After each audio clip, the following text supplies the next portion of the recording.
Bom dia, boa tarde ou boa noite. Sejam bem-vindos ao canal Universo Matemática X e hoje daremos continuidade ao conteúdo do capítulo 3, Estatística e Probabilidade, do livro Matemática Bianchini, 8º ano, começando com a correção dos exercícios dados na aula anterior. 8. Observe o gráfico ao lado e responda. A. Considere 1 hectare igual a 10.000 metros quadrados. A área de um campo de futebol é igual a 10.800 metros quadrados. O equivalente a quantos campos de futebol, aproximadamente, foi desmatado em cada estado citado? Então eu tenho o gráfico cujo seu título é Desmatamento da Mata Atlântica entre 2015 e 2016. Na vertical desse gráfico eu tenho os números que estão representando os hectares e na horizontal eu tenho os estados onde ocorreu esses desmatamentos. Então vamos começar pelo estado do Paraná. Nesse estado foi desmatado 3.453 hectares, como está descrito aqui. Para transformar esses hectares em campos de futebol, primeiro eu tenho que multiplicar esse valor por 10.000 metros quadrados, uma vez que 1 hectare equivale a 10.000 metros quadrados, e o resultado dessa divisão eu estarei dividindo por 10.800 metros, que equivale a um campo de futebol. Então, fazendo o cálculo, eu tenho 3.453 vezes 10.000, que é igual a 34.530.000.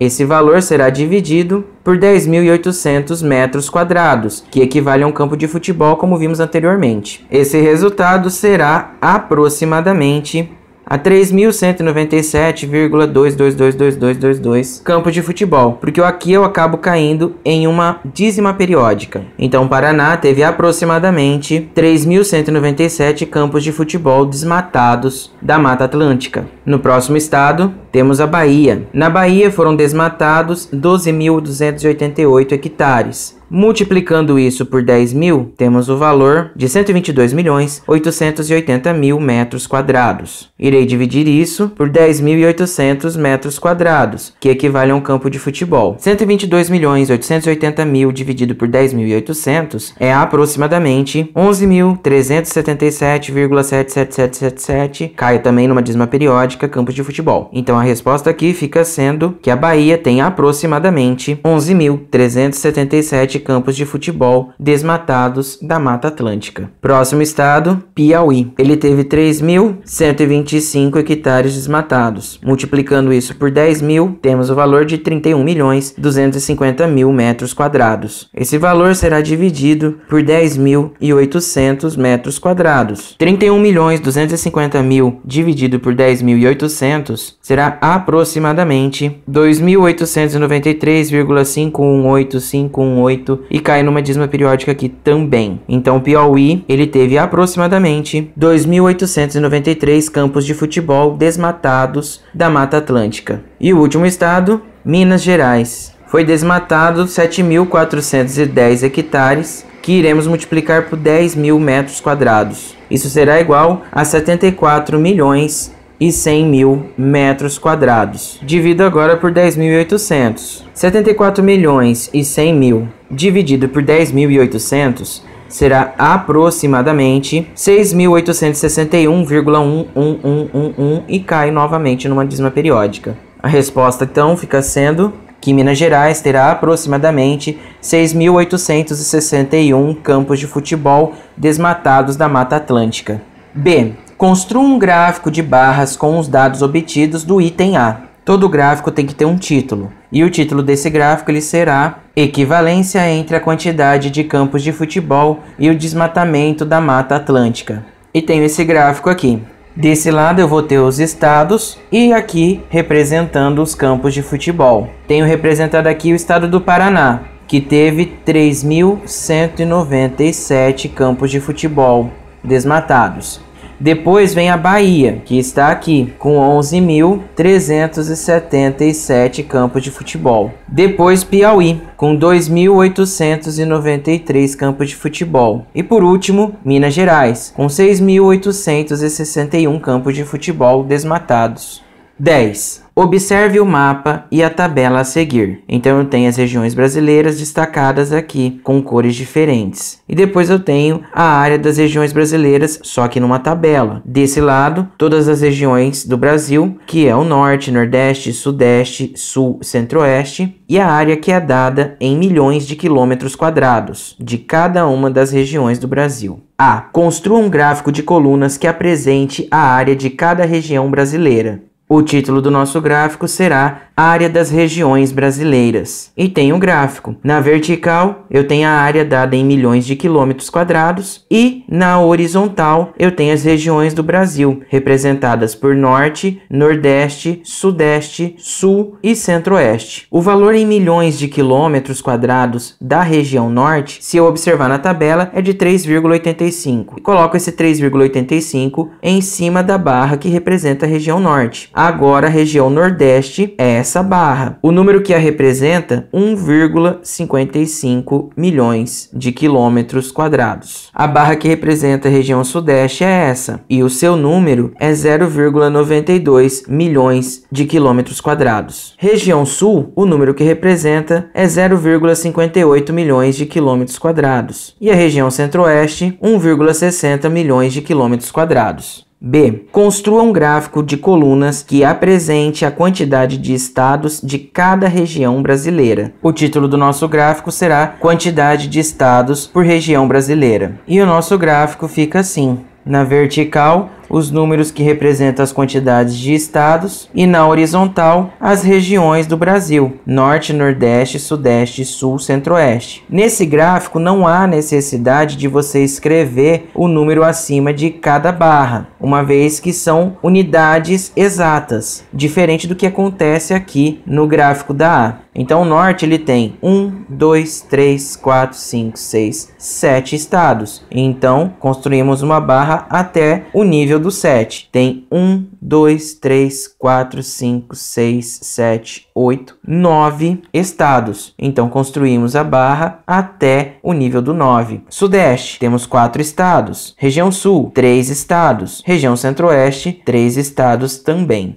C. Qual região brasileira tem maior área? Se a gente observar o mapa do Brasil, nós vemos que a maior área de extensão que nós temos aqui é da região Norte. Então a resposta ela fica sendo a região que tem a maior área é a Norte. D. É correto afirmar que a região de maior área tem a maior quantidade de estados? Não, pois a região Norte tem 7 estados, enquanto a região Nordeste tem 9 estados.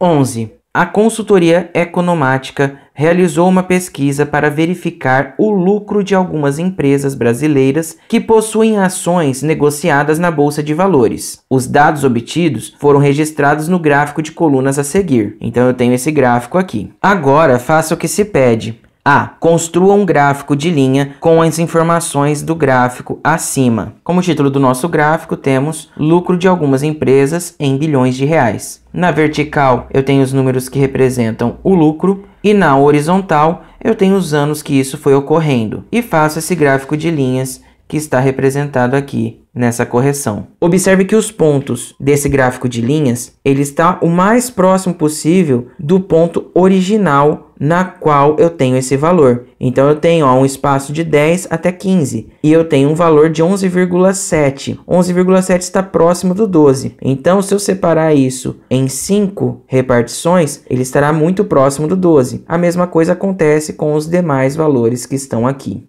B. Em que ano o lucro das empresas foi maior? Se eu observar tanto nesse gráfico quanto no outro, o ano onde teve o maior lucro foi no ano de 2019. Então a resposta fica sendo, foi o ano de 2019. C. O que é possível observar em relação ao lucro dessas empresas nesse período? Então, em 2014, essas empresas estavam mais ou menos em 11 ou 12 bilhões de reais. Depois elas tiveram uma queda para 8 bilhões. Teve um pequeno aumento ali, de 8,3 para 8,5. Depois subiu para 17. Teve um lucro maior do que nos anos anteriores. Novamente, caiu um pouco o lucro e em 2019 aumentou novamente. Então eu tenho como resposta que o lucro dessas empresas oscilou durante o período observado.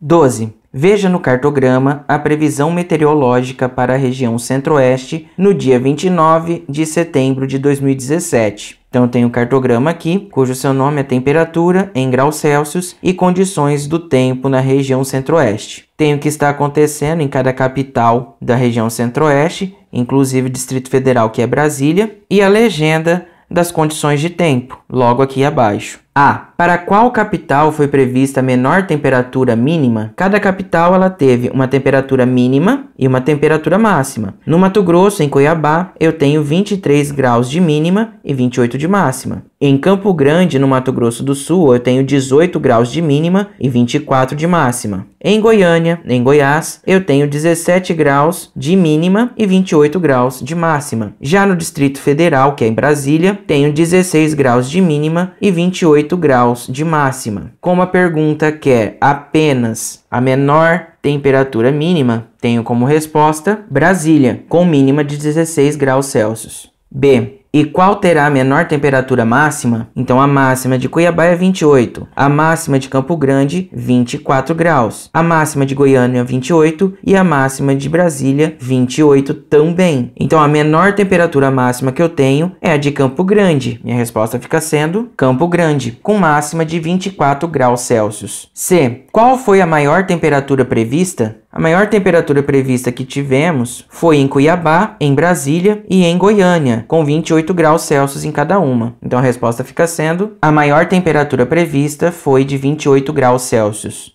13. O pictograma abaixo mostra a quantidade de funcionários em 2 setores da empresa Aquitaine. Número de funcionários, departamento de produção, tenho todos esses homenzinhos aqui desenhados. Departamento de limpeza, tenho apenas esses 3 desenhados. E aqui tem a legenda, que a cada homenzinho desenhado corresponde a 4 funcionários.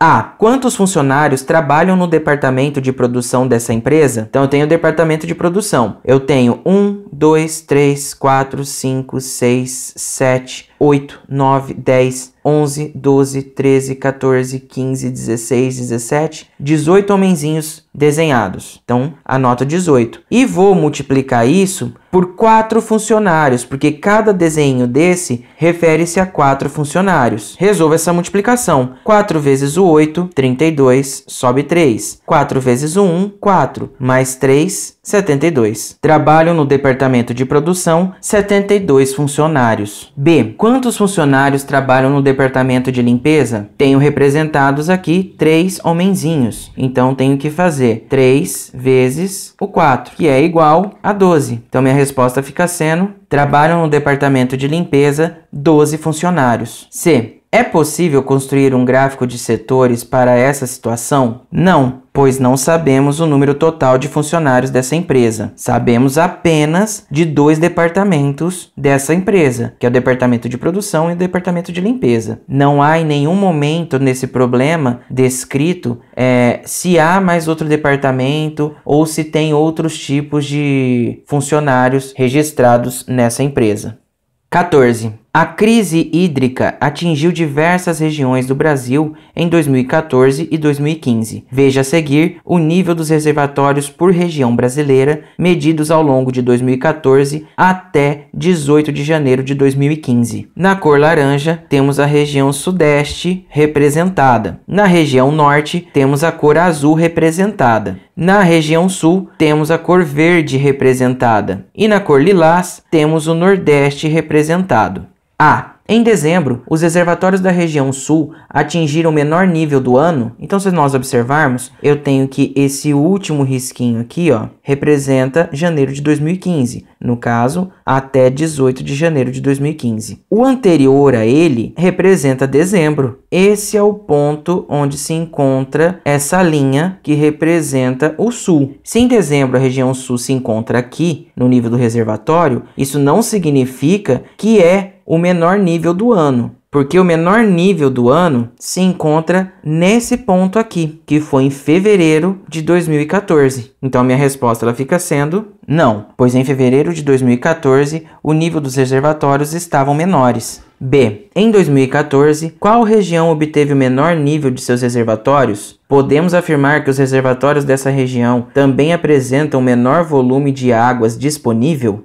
Foi a região Nordeste. Porém, não é possível afirmar que apresenta o menor volume, pois os gráficos indicam percentuais. Observando a linha lilás, que representa o Nordeste, dá que ele teve 17,57% do nível de seus reservatórios. Então, como isso daqui é porcentagem, não dá para eu saber se é o menor volume corretamente. Terminada a correção dos exercícios dados na aula anterior, daremos continuidade ao conteúdo do capítulo 3, Estatística e Probabilidade. 3. Frequência relativa. Para a festa da formatura do 9º ano do Colégio Monte Alegre, a diretora elaborou uma pesquisa sobre o gênero musical preferido dos alunos de duas turmas. Na turma A, há 26 alunos e na turma B, 35 alunos. O resultado obtido na pesquisa foi organizado na tabela a seguir. Então eu tenho uma tabela cujo título é Gênero musical preferido entre os alunos do 9º ano. Tem o gênero pesquisado aqui, que foi sertanejo, forró, rock, pagode ou outros. O número de alunos da turma A e o número de alunos da turma B. Então foram 8 alunos da turma A que preferem sertanejo e 12 alunos da turma B que preferem sertanejo. Da turma A, tivemos 5 alunos que preferem forró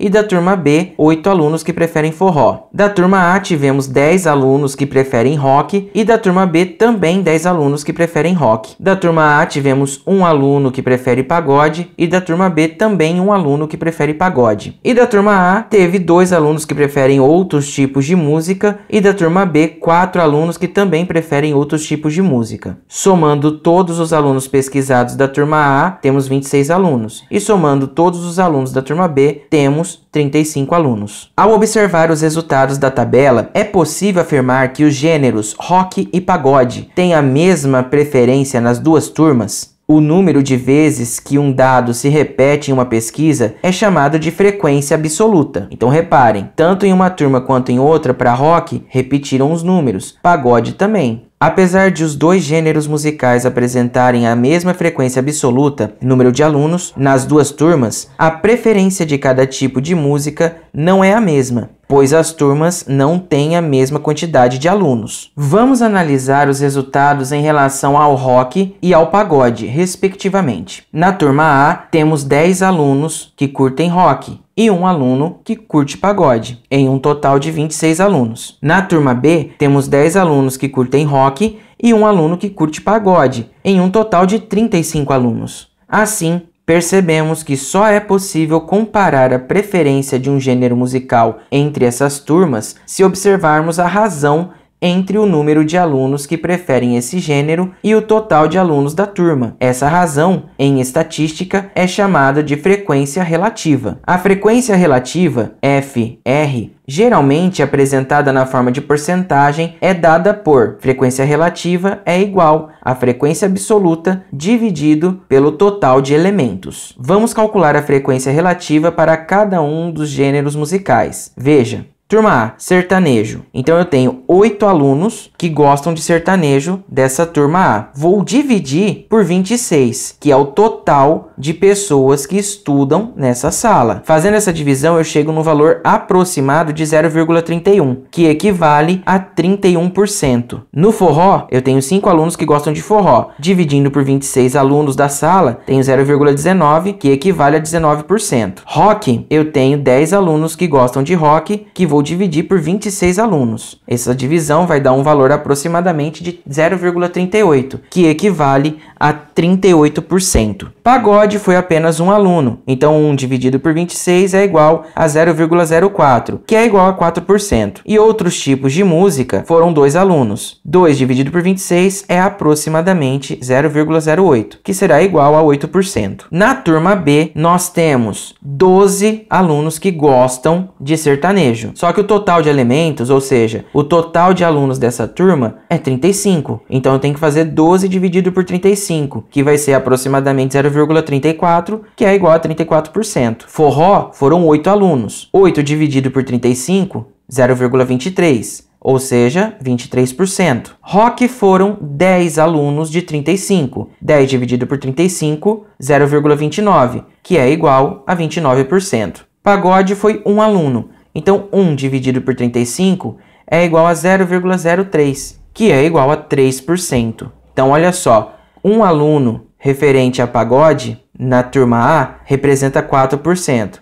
Já na turma B, um aluno representa 3%. O rock, que foram 10 alunos, na turma A representa 38%. Já na turma B, que também são 10 alunos que gostam de rock, representam 29%. Outros estilos musicais foram 4 alunos. 4 dividido por 35 chega a aproximadamente 0,11, representa 11%. Podemos então montar a seguinte tabela. Então aqui eu tenho uma tabela muito parecida com a tabela que vimos anteriormente. A diferença é que estaremos trocando a quantidade de alunos pelo percentual que esses alunos representam em cada turma. Então sertanejo na turma A 31%, na turma B 34%. Forró na turma A tenho 19% da sala, na turma B tenho 23%. Rock, na turma A, eu tenho 38%. Já na turma B, eu tenho 29%. Pagode, eu tenho 4% na turma A e 3% na turma B. Outros estilos musicais, na turma A, são 8%. E na turma B, 11%. Se eu somar todas essas porcentagens, tanto de um lado quanto de outro, eu tenho que ter 100%. Notamos que, apesar de o rock apresentar a mesma frequência absoluta, a frequência relativa para esse gênero musical não foi a mesma nas duas turmas. Idem para o gênero do pagode. Com isso, concluímos que a preferência desses dois gêneros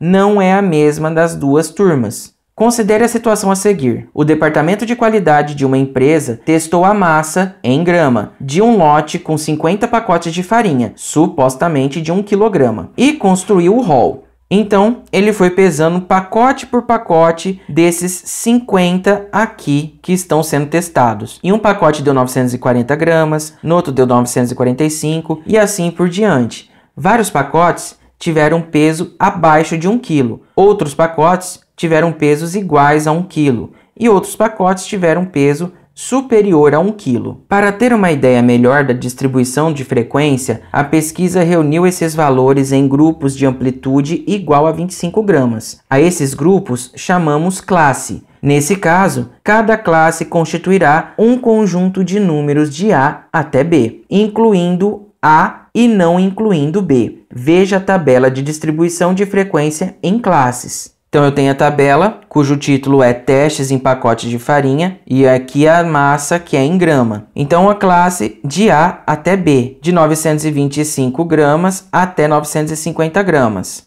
Observa aqui, não tem 925 gramas, mas tenho números que são menores que 950 gramas. Então eu tenho 940 e 945. São 2 pacotes. Coloco como frequência absoluta 2. E depois faço a porcentagem referente a 50 pacotes. No caso, 2 dividido por 50, que será igual a 0,4, que vai ser igual a 4%. De 950 até 975 gramas. Então eu tenho 955, 955, 963, 970, 970, 972, 974. Ao todo foram 7 pacotes. Eu tenho 7 pacotes, que será dividido pelo número de pacotes que eu tenho. Fazendo essa conta de 7 dividido por 50, eu tenho 7 dividido por 50, que é igual a 0,14. 0,14 é a mesma coisa que 14%. É esse o cálculo que está sendo feito para colocar a porcentagem aqui na frente. Isso foi feito com todos os pacotes registrados aqui em cima,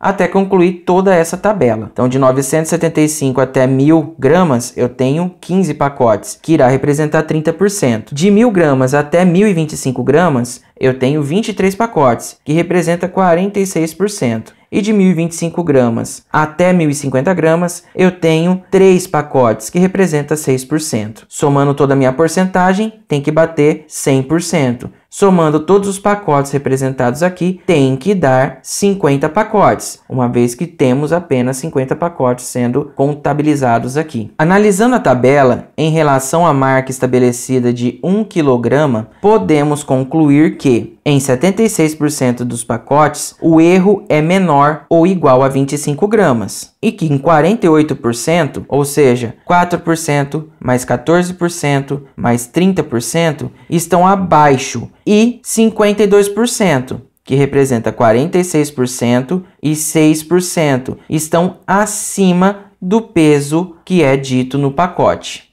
Com base nas explicações dadas até o momento, vocês irão resolver os exercícios propostos de número 16, 17 e 18.